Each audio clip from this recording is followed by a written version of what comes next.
20 ел дәвамында Россия Ислам институты ирешкән төп уңышны нәрсәдә дип саныйсыз? 20 ел дәвамында шуннан да шактый эш эшләнде. Беренчедән, без бүгенге көндә Россия мәгариф системасының калыпларына керә алдык дип әйтергә була. Чөнки без бер яктан дәүләт дипломнары бирә башладык. Безнең 4 юнәлеш буенча дәүләт дипломы бирәбез. Ул теология, экономика, лингвистика һәм журналистика буенча безнең шәкертләр алар дәүләт тарафыннан танылган диплом алып чыгалар. Ягъни безнең зур казанышларыбызның берсе ул аккредитация алу булды. Россиядә аккредитация узган ислам вузлары күп түгел, шулар арасында без бар. Һәм икенче ул без бүгенге көндә мөгаен Россиядә иң яхшы укытучылар составы булган вузларның берседер дип уйлыйм, чөнки безнең бүгенге көндә уку йортында 80 укытучы укыта, һәм шуларның 40-ы чит илләрдә белем алып кайткан, ягъни аларның төпле дини белемнәре бар. Безнең вузны тәмамлаучыларның бер өлеше инде Малайзиядә да укып чыктылар, Индонезиядә да укып чыктылар, укыйлар, Төркиядә дә укыйлар, магистратура һәм докторантурада, шулай ук менә һәр Мароккода укыйлар.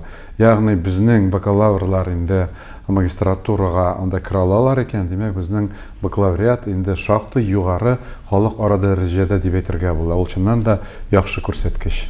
20 ел дәвамында менә максатлар куйган идек, ләкин ниндидер сәбәпләр аркасында аларны оештырып, башкарып булмады дип нәрсә турында әйтә аласыз? Менә безнең яңа белгечлекләрдә шүтләкләре бар иде.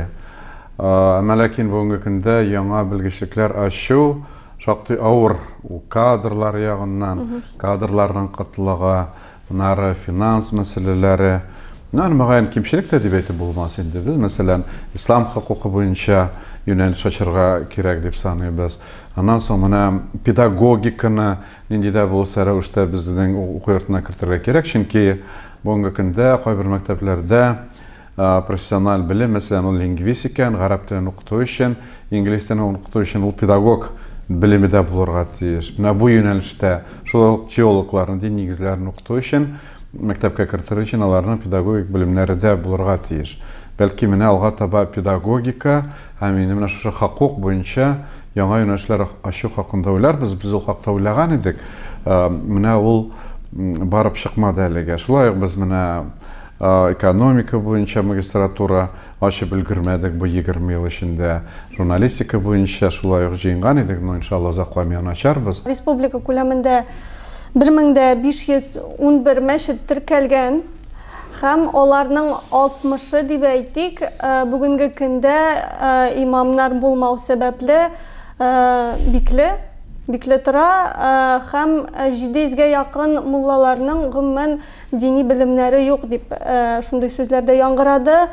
Авылларга имамнарны ничек кайтартып була?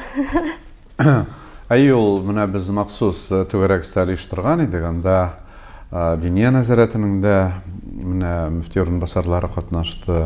Авыл имамнар да, мөхтәсибләр дә, ул проблема бар. Ул проблема бар, әлбәттә, ул инде менә безнең уку йорты, мәдрәсәләрнең проблемасы түгел. Чөнки безнең Татарстанда 9 мәдрәсә бар, һәм 2 менә югары уку йорты бар. Болгар ислам академиясе белән 3000-нән артык шәкерт укый. Шуңа күрә һәр елны 200-дән артык безнең бетереп чыга. Әгәр дә инде без санасак, безнең 20 ел эшләвебезне һичшиксез 1500 мәчетне инде икешәр имам белән тәэмин итәргә булыр иде. Ләкин эш бит әзерләүдә генә түгел. Һәр бер менә ата-аналарда ни өчен менә Россия Ислам институтына имамлыкка киергә теләүчеләр аз. Ата-аналар да уйлыйлар бит инде ул бетергәч, ул менә нинди эш хакы булырмы, яхшы урнашалармы балам дип. Менә 90-нчы елларда ул эмоциональ күтәрелеш, мин инде үзем дини белем ала алмадым, әйдә балаларым дини белем алсын дип укырга кертәләр иде. Теләүчеләр бик күп иде. Хәзер инде замана үзгәрде. Ата-аналар инде бу проблемага инде эмоция аша түгел, инде аяк акыл белән карыйлар. Һәм ул дөрес, балам укып чыккач, ул кайда эшләр микән дип. Ул барбыр шул экономист юристлыкка бирә, ул әйтә барбыр нинди дә булса фирмада я ул юрист булып эшләр, я бер-ике кичкенә фирма алып экономист булып, бухгалтер булып эшләр, бар эштә бар дип дөрес уйлыйлар. Бар үзен тәэмин итәр дип. Ә менә дин өлкәсендә эш хаклары юк, торырга фатирлары юк, социаль теге пакеты белән тәэмин ителми, шуңа күрә анда бармасыннар дип, шуңа күрә бүгенге көндә мәдрәсәләр безнең өчен менә абитуриентлар сайлап алу мөмкинлеге шикләнгән. Ул да беренче рәттә эш белән тәэмин итү белән тора.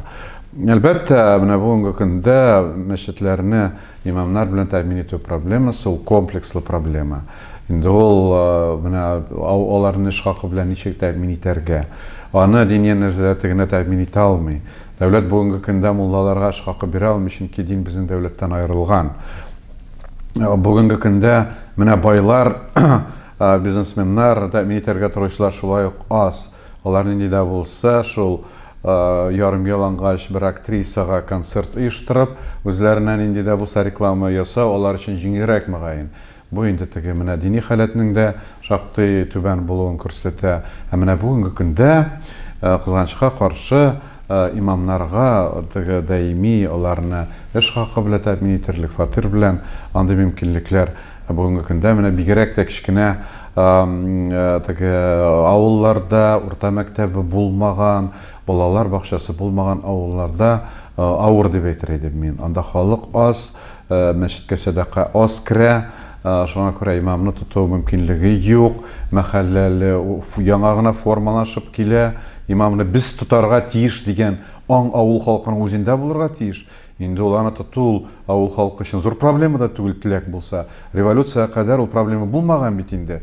Имамнарны мәхәллә үзе тоткан, авыл халкы тоткан. Алар аңлаганнар, имам бик мөһим, дөрес, имамның вазифалары башкачарак булган инде. Ул имам шул ук вакытта ул хакыйкый мәсьәләләрне дә хәл иткән, әхлакый тәрбия дә биргән, билем дә биргән. Бүгенге көндә имамның теге башкарган функциялары бераз шикләнгән, ләкин ул менә мәхәлләнең ешеп җитмәве белән дә бәйле.